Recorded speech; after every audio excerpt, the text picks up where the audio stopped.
आणि कोणत्याही परिस्थितीत या महानगरपालिकेवर महायुतीचा झेंडा फडकवल्याशिवाय राहणार नाही। आणि या 81 नावं जाहीर झाल्यानंतर आम्ही प्रचाराचा शुभारंभ एकत्र करू। 4 प्रभागाचे उमेदवार निवडणं आणि ते तगडे उमेदवार निवडणं हे फार मोठं आव्हान काम होतं। कठीण परिस्थितीत सुद्धा मॅरेथॉन बैठकीमध्ये आपण हा निर्णय घेतला आणि 81 उमेदवार चांगल्या पद्धतीने निवडण्याचा आम्ही प्रयत्न केलेला। ज्यांना आपण उमेदवारी देऊ शकलो नाही त्यांच्याबद्दल खासदार साहेबांनी आणि आम्ही सर्वांनीच दिलगिरी व्यक्त केलेली आहे।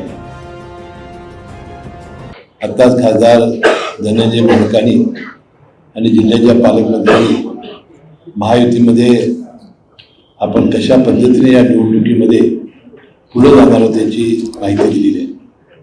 आणि मला वाटते अनेक दिवसाच्या कठीण परिस्थितीत सुद्धा मॅरेथॉन बैठकीमध्ये आपण हा निर्णय घेतला आणि 81 उमेदवार चांगल्या पद्धतीने निवडण्याचा आम्ही प्रयत्न केलेला आहे।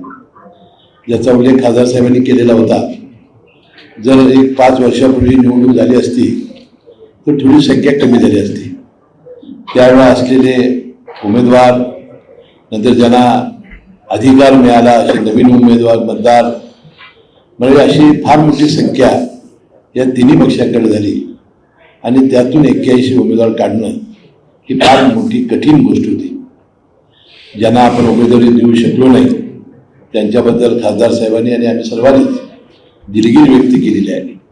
आणि पुढील भविष्य काळामध्ये सुद्धा त्यांना योग्य तो मान सन्मान देण्याचा प्रयत्न आम्ही निश्चितपणाने करू। आता उद्या 81 नावं जाहीर होतील आणि या 81 नावं जाहीर झाल्यानंतर आम्ही प्रचाराचा शुभारंभ एकत्र करू। राज्याचे मुख्यमंत्री आणि दोन्ही उपमुख्यमंत्री या प्रचारासाठी कोल्हापूरला येतील। त्याचा उल्लेख या दोघा नेतेमंडळींनी केला। कोल्हापूर शहर हे देशातलं एक चांगलं शहर करण्यासाठी आणि सर्वांग सुंदर करण्यासाठी ज्या जनतेच्या अपेक्षा आहेत त्या पूर्ण करण्यासाठी ही युती प्रामाणिकपणानं काम तर करेलच। त्याशिवाय ज्या अपेक्षा लोकांच्या आहेत की कसं असावं कोल्हापूर तसं करण्यासाठी आम्ही सर्वजण मिळून प्रयत्न करू। आणि आपल्याला माहिती आहे की राज्यामध्ये आणि केंद्रामध्ये सत्ता असल्यानंतर विरोधक कसा निधी आणणार आहेत, विरोधक कसा विकास करणार आहेत।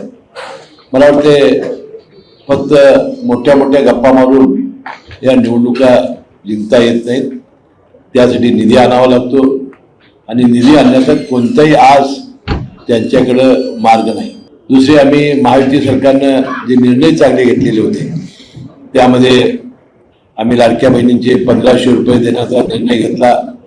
त्याची अंमलबजावणी सुरू आहे। वर्षभर महायुतीचं सरकार येऊन सुद्धा आम्ही एकही महिना आता या 2 महिन्याचे पैसे आता जमा लवकर होतील त्याशिवाय 2100 रुपये देण्याचं वचन आम्ही महायुती सरकारनं दिलेलं आहे आणि ते पण आम्ही केल्याशिवाय राहणार नाही। मला वाटते नरेंद्र मोदी साहेबांनी मोफत गहू तांदूळ 29 पर्यंत देण्याचं वचन दिलेलं आहे। अशा अनेक गरिबांच्या योजना आणि विशेषतः DBTद्वारे लोकांच्या खात्यामध्ये पैसे कसे वर्ग होतील त्यामध्ये एकही पैशाचा गैरवापर होणार नाही ही भूमिका देशाच्या पंतप्रधानांनी घेतली। आणि मला वाटतं एक चांगलं या निमित्ताने काम या देशामध्ये 10-15 वर्षामध्ये झालं। आमच्या या उमेदवारांना कसं काम करावं याचं तर आम्ही माहिती आणि ट्रेनिंग देणारच आहोत। पण तुम्हाला वाटतं काँग्रेसच्या काही नेते मंडळींचं मी वक्तव्य आज ऐकलं की ते म्हणाले की क्रॉस वोटिंग झालं किंवा काही सीटिंग झालं फिक्सिंग झालं तर आम्ही राजीनामा घेणार आहोत। एकदा असं केलं आलेल्या लोकांना राजीनामा घेण्याची कायद्यात कुठं तरतूद नाही। मला वाटतं माझ्या मित्रांना ते माहिती नसावं। आम्ही मात्र ठरवलंय असं क्रॉसिंग असं सीटिंग आणि असं फिक्सिंग झालं तर तिन्ही पक्षांनी मिळून त्याला पदच द्यायचं नाही। कारण शेवटी उमेदवार प्रभागातली 4 ही पहिली निवडणूक आहे। 1 प्रभागाची निवडणूक आम्ही केली, 2 प्रभागाची केली, 3 प्रभागाची सुद्धा मला वाटतं एकदा झाली नाही झाली, 2 झाली, 4 प्रभागाची पहिल्यांदा निवडणूक होती। नगरपालिकेला झाली 2 प्रभागाची। म्हणजे हा पहिला प्रश्न होता की 4 प्रभागाचे उमेदवार निवडणं आणि ते तगडे उमेदवार निवडणं हे फार मोठं आव्हान काम होतं।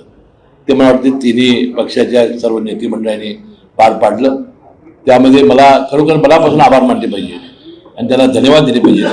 प्राध्यापक जयंत पाटील असतील, महेश जाधव असतील, नाना कदम यासारखे जे यातले मास्टर लोक आहेत, यांनी फार म्हणजे मेहनत घेतली, कवायत घेतली, एकत्र आणणं, त्यांना बसवणं हे फार मोठं काम असतं.